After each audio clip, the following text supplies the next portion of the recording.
The first call came while I was standing in my kitchen, holding my phone with both hands because my fingers were shaking. "I'm sorry, Mr. Wright," the woman said, her voice tight and nervous. "We just received notice. Your booking has been withdrawn. The hall is no longer available." I did not answer right away. I stared at the wall, at the small crack above the sink that I had been meaning to fix for years. That's the 17th venue today," she added quietly, as if counting made it worse. "I've never seen anything like this." 17. 17 wedding venues had canceled my daughter's wedding in less than 4 hours. I slowly lowered the phone and sat down at the kitchen table. My chair creaked, loud in the silence. Outside, birds were still singing. Cars still passed. The world had not stopped, even though my heart felt like it had dropped through the floor. This had all started with one sentence.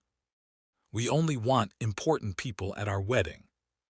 That was what my daughter's fiancé had said to me on the phone that morning. Calm voice, polite tone, sharp words. I remembered the exact way he said it, like he was explaining something simple to a child who should already understand. "We're keeping it small," he had continued. "Very exclusive, just important people." Important people. I was Lily's father. I was the man who held her hand when she learned to walk. The man who sat through school plays and scraped knees and late-night tears. The man who paid for her college books when her scholarship came up short. And I was not important enough. When I hung up the phone earlier that day, I had not yelled. I had not cried. I had not begged. I had said nothing. I had made a few quiet calls. And now 17 venues were gone. As I sat there, another call came in. I did not answer it. I already knew what it would be. Another apology, another cancellation, another piece of Lily's wedding collapsing like a house made of paper. The worst part was not the chaos. It was the look on my daughter's face when she came running into my house an hour earlier, her eyes wide, her voice shaking. "Dad," she had said, "what's happening? Mark says venues are canceling because of you." Because of me. I closed my eyes and leaned back in my chair. My chest felt tight, not with anger yet, but with something heavier. Betrayal mixed with heartbreak. Because this story did not begin today. It began months ago, when Lily introduced Mark Collins to me for the first time. Mark was polite in the way some people are polite, like a habit. Firm handshake, perfect smile, eyes that scanned the room as if measuring everything. He complimented my house, my books, my old photographs on the wall, but he never really looked at them. He looked past them. At dinner, he talked about his job, his plans, his future. He talked about connections, about status, about the right circles. Lily sat beside him, smiling, nodding, glowing in that soft way people glow when they are in love and do not want to see shadows. I tried to like him, I really did. But something felt off. When Lily announced their engagement, I hugged her tight. I told her I was proud. I told her she deserved happiness, and I meant it. Then the planning started. At first, I was included. Lily asked my opinion about flowers, about music, about dates. I paid the deposit for a venue without being asked. I offered to help because that is what fathers do. Slowly, without anyone saying it out loud, I began to fade from the picture. Decisions were made without me. Meetings happened that I was not invited to. When I asked questions, Mark answered instead of Lily. "It's handled," he would say. "It's better this way," he would add. Then came the phone call. He did not even let Lily speak. "Mr. Wright," he said, "I want to be honest. Lily agrees with me. We're refining the guest list." I remember gripping the phone tighter. "What do you mean refining?" I asked. A pause, just a second, enough time for him to choose his words. "We only want important people at our wedding." There it was. I waited for him to laugh, to explain, to say he meant something else. He did not. "You understand," he said.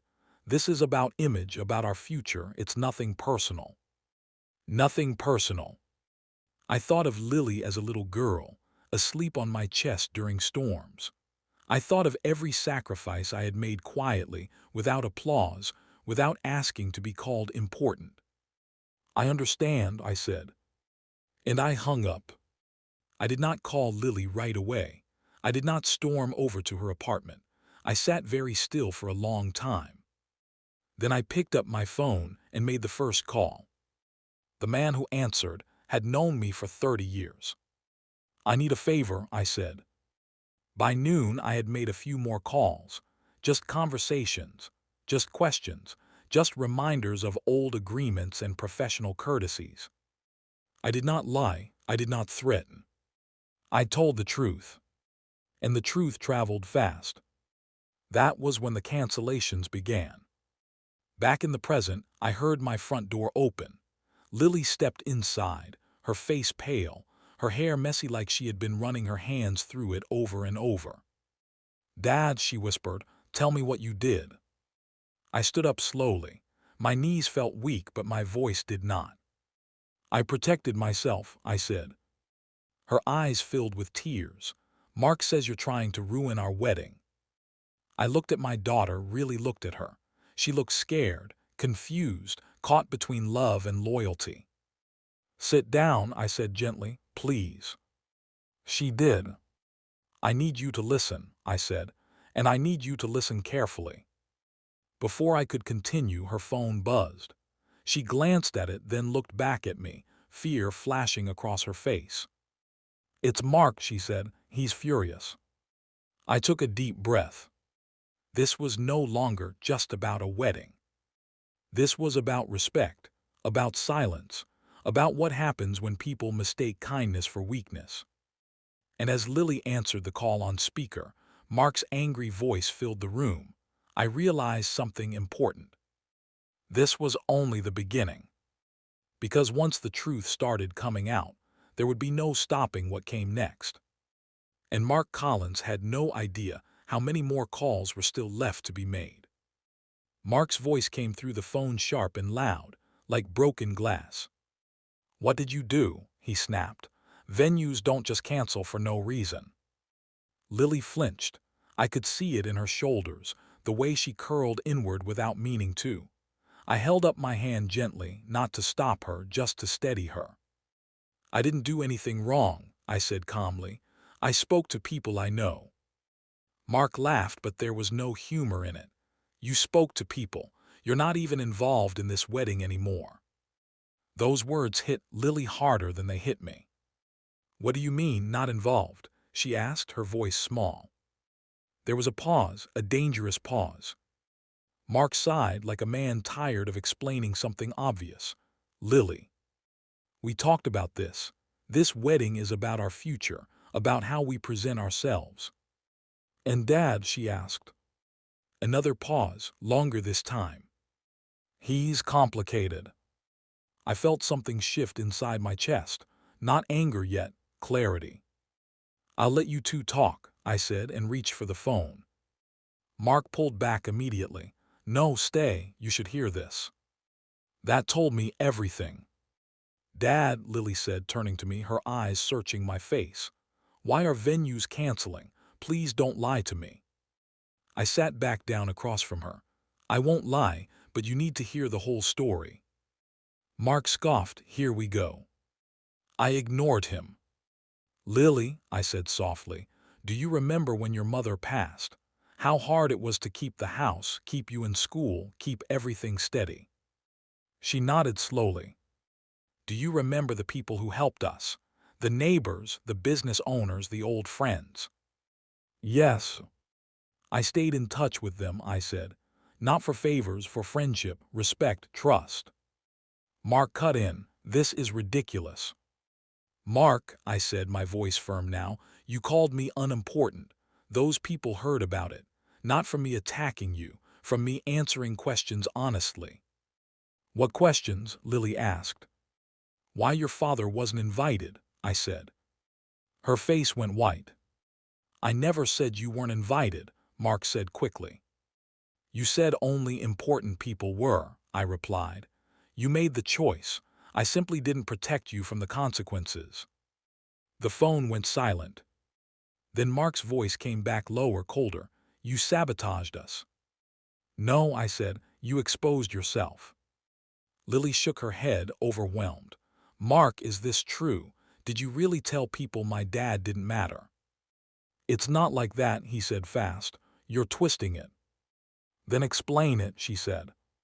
Another pause. That was when I knew. People who tell the truth don't need time to find it. I didn't think it would blow up like this, Mark admitted finally.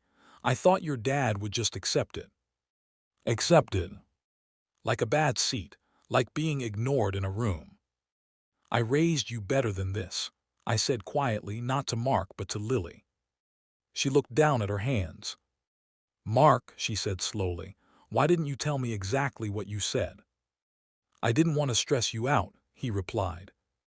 That was the answer he always gave. I stood up and walked to the window.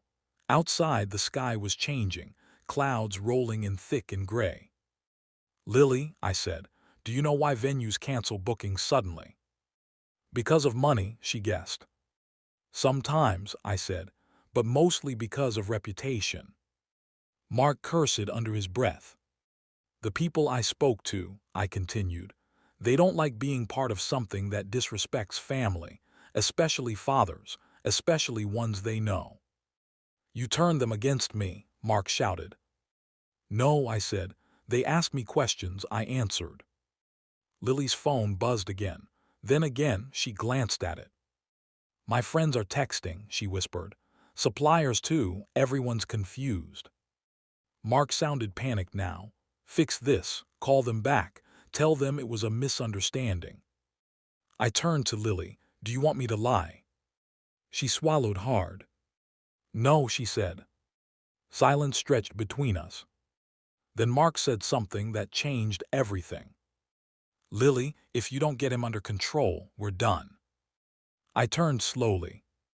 What did you say? Lily asked, her voice shaking.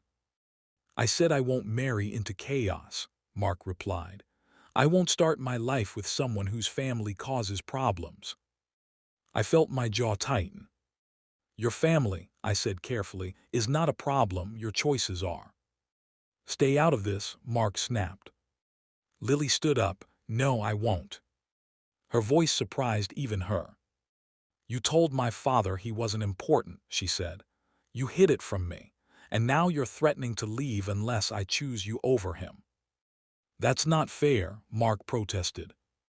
It is, she said, and I need time. No, he said sharply, you need to fix this now. She ended the call. The room felt heavy, like the air itself was pressing down on us. Dad, she said quietly, what else do I know? I hesitated. This was the moment I had been afraid of. Mark didn't just plan a smaller wedding, I said. He planned a different life. Her eyes met mine. What do you mean? He's been calling people behind your back, I said, asking who mattered, who didn't, making lists. Her breath caught. I didn't tell you because I hoped I was wrong, I continued. But now I don't think I am. She sat back down slowly, tears spilling over. I love him, she whispered. I know, I said, that's why this hurts. The phone rang again, a new number this time. I answered. Mr. Wright, a man said, his voice tight. I thought you should know. Mark just tried to book another venue under a different name. I closed my eyes. How did that go? I asked. The man hesitated, not well. I thanked him and hung up. Lily looked at me. What now? I took a deep breath. Now, I said, you see who he really is. She nodded slowly, pain and strength mixing in her eyes. Outside, thunder rolled in the distance. And I knew, deep in my bones, that the storm was only getting started. The rain started that night, slow at first, tapping against the windows like fingers asking to be let in. Lily stayed at my house. She said she did not want to be alone, and I did not ask questions. I made tea. We sat at the kitchen table in silence, the same table where everything had begun. She kept checking her phone. Messages from Mark, from friends, from people she barely knew but who suddenly wanted answers. "I feel like my life is falling apart," she whispered. I reached across the table and placed my hand over hers. "Sometimes things fall apart because they were built on something weak." She nodded, but tears slid down her cheeks anyway. That night after Lily went to bed, I stayed awake. I stared at the ceiling and thought about Mark, about the way he smiled, about the way he talked about people like they were steps on a ladder. I thought about the calls I had already made, and the ones I had not. The next morning, the story was everywhere. Not online yet, not in headlines but in conversations, whispers, side comments, the kind of talk that spreads faster than fire because people feel they should have known sooner. Lily's phone buzzed nonstop at breakfast. "My aunt called," she said. "She says Mark's family is furious." I nodded. "They should be." "What did you tell people?" she asked gently. "The truth," I said again, "nothing more." She sighed. "That scares me." "It should," I replied. "Truth has weight." By noon, Mark showed up at my house. He did not knock. He rang the bell hard, again and again, like he was trying to break it with sound. Lily froze. Her cup rattled in her hand. "I'll handle this," I said. When I opened the door, Mark stood there soaked from the rain, his hair flat, his eyes burning. "You think you're clever," he said without greeting, "playing puppet master." "Come inside," I said calmly, "or leave." He stepped in. "I tried to fix this quietly," he snapped, "but you wouldn't stop." "I didn't start it," I replied. Lily appeared behind me. "Mark, stop." He turned to her, his face softening instantly. "Lily, baby, this has gone too far. He's embarrassing us." "Us? You embarrassed yourself," she said. Mark's jaw tightened. "You're choosing him." "I'm choosing the truth," she said. He looked at her like he was seeing her for the first time. "Do you know what you're throwing away?" he asked. "Yes," she said, "a lie." That was when Mark lost control. "You think your father is some hero," he shouted. "He's just an old man with phone numbers." I stepped forward. "Those phone numbers," I said quietly, "belong to people who watched you reveal your character." Mark laughed bitterly. "You ruined my reputation." "No," I said, "you rented it and forgot to maintain it." Lily gasped softly. Mark turned back to her. "If you walk away now," he said, lowering his voice, "you'll regret it." That was the threat. Something changed in Lily's eyes. "No," she said firmly, "I won't." Mark stared at her, then at me. "This isn't over," he said. He walked out, slamming the door so hard the frame shook. Lily collapsed into a chair, shaking. "I'm scared," she admitted. "I know," I said, "but you're not alone." That afternoon, the truth grew heavier. One of Lily's friends called her crying. A supplier admitted Mark had tried to pressure them. Another friend confessed Mark had bragged about curating guests like a brand list. Each call peeled away another layer. By evening, Lily sat quietly on the couch. "I don't recognize him anymore," she said. "That's because you're finally seeing him clearly," I replied. Her phone rang again. This time it was Mark's mother. Lily hesitated, then answered. "Yes," she said softly. I could hear raised voices through the speaker. Accusations, blame. Then Mark's mother said something that made Lily's face go pale. "What do you mean he's done this before?" Lily asked. She listened, her mouth fell open. "Yes, yes, I understand," she whispered. She hung up slowly.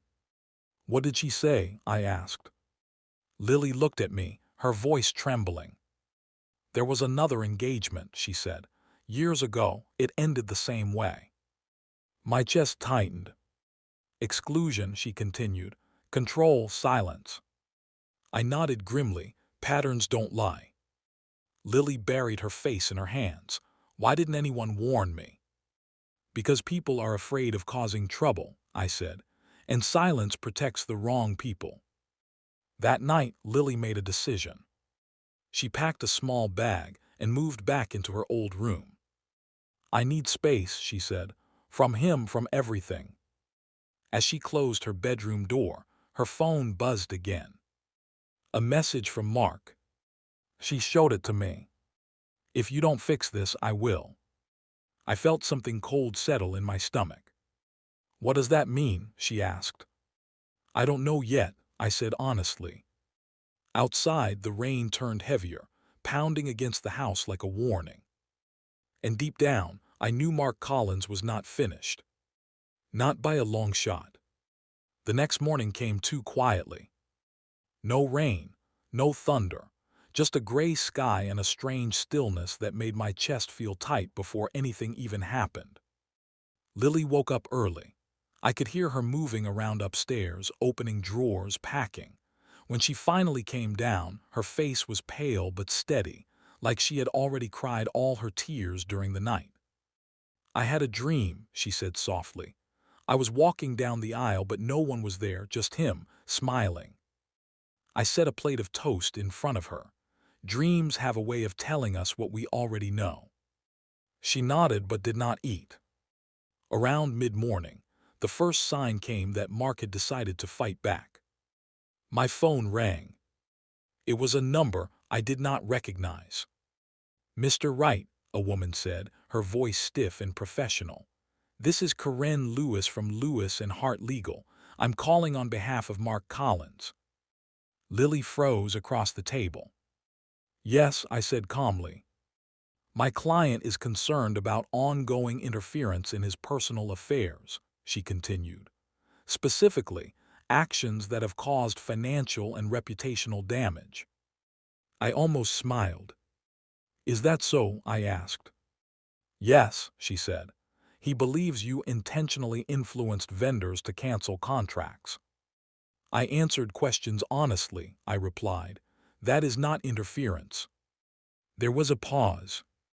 Regardless, she said, my client requests that you cease further contact with any wedding-related parties. Tell your client, I said, that I have already ceased. Another pause, shorter this time. We hope to resolve this privately, she added. So do I said and hung up. Lily stared at me. He hired a lawyer.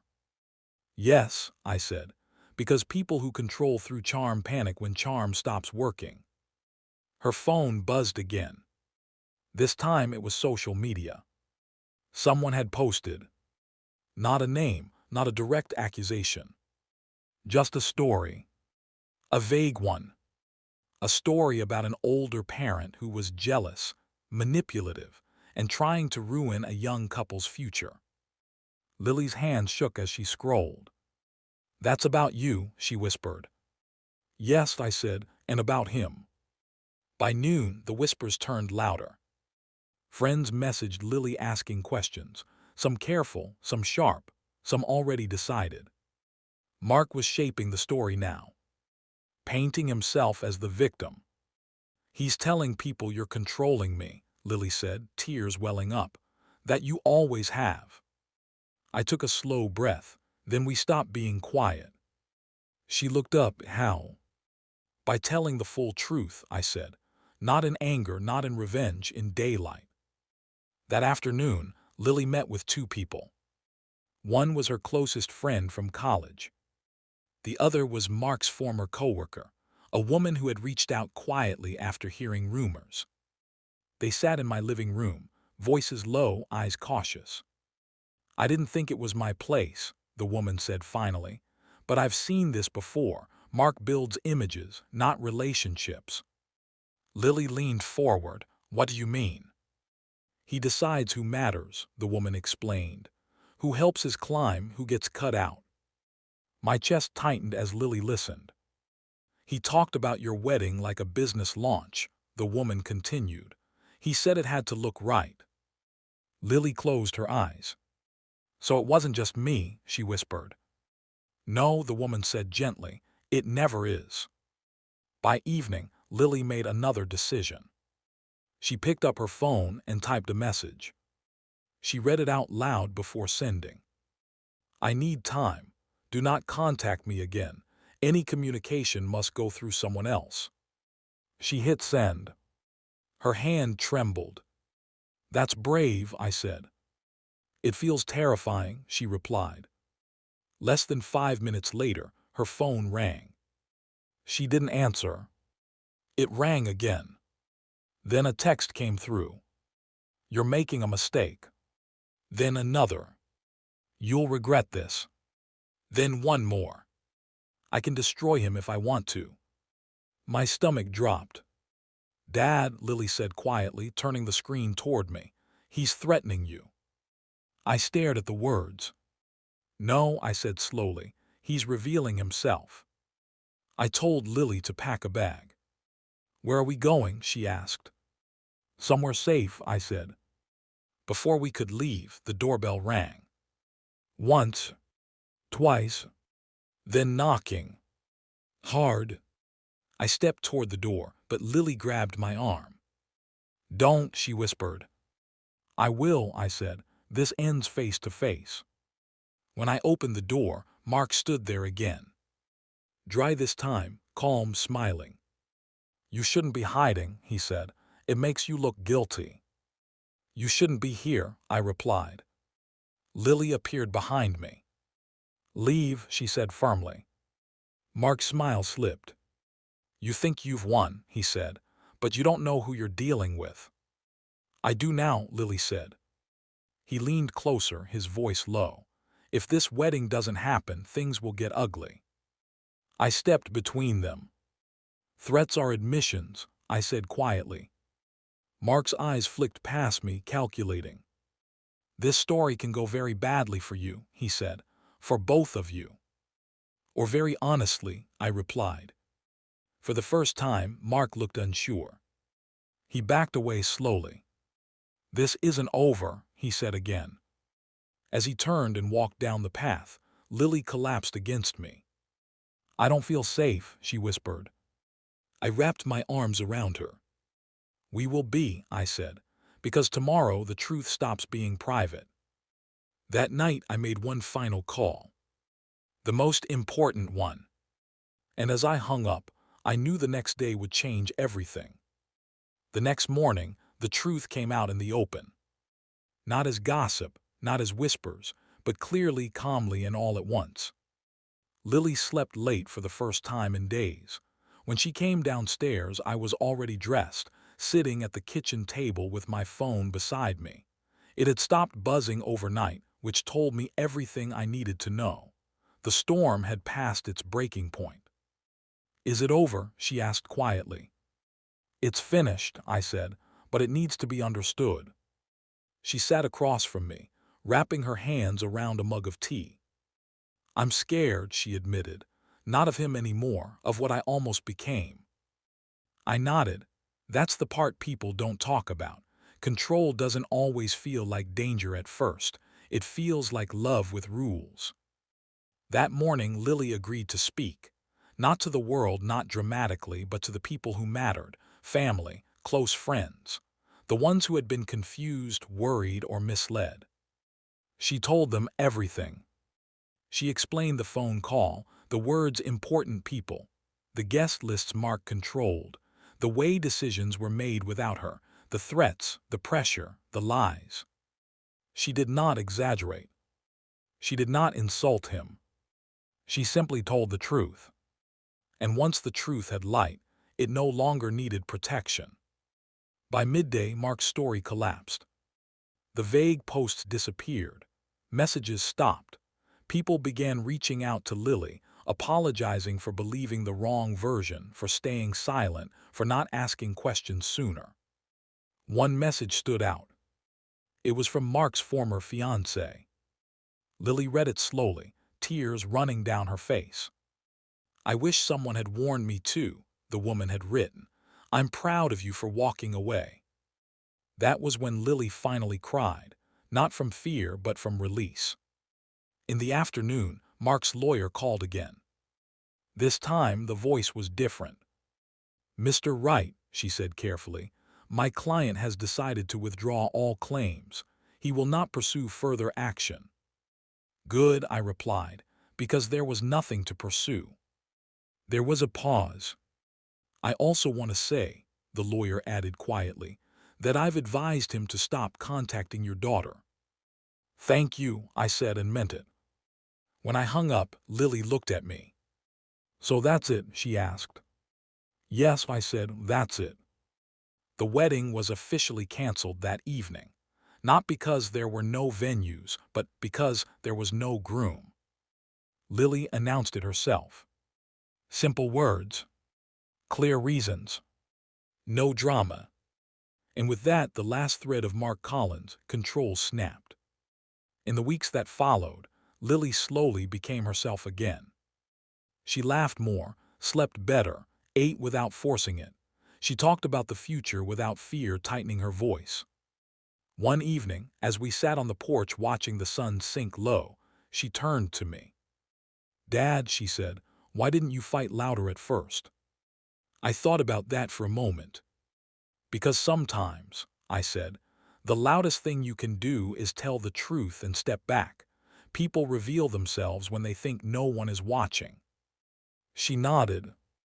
And the calls you made, she asked. I smiled gently. They weren't revenge calls, they were reminder calls, reminders of who I am, of how I live, of what I stand for. She leaned her head on my shoulder. I'm sorry, she whispered, for ever letting someone make you feel unimportant. I kissed the top of her head. You didn't, I said. He did, and he paid for it with his own choices. Months later, Lily started planning again. Not a wedding. A life. She moved into her own place, took a job she loved, built friendships stronger than before. She learned to ask questions early, to listen when something felt wrong, to never confuse control with care.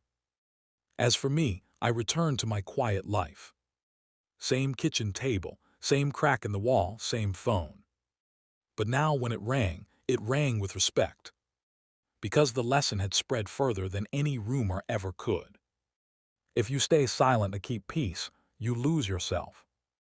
If you mistake politeness for permission, people will cross lines. And if you call someone unimportant, you might find out just how powerful quiet dignity really is. 17 venues were canceled. But something far more important was saved. A daughter, a future, and the truth.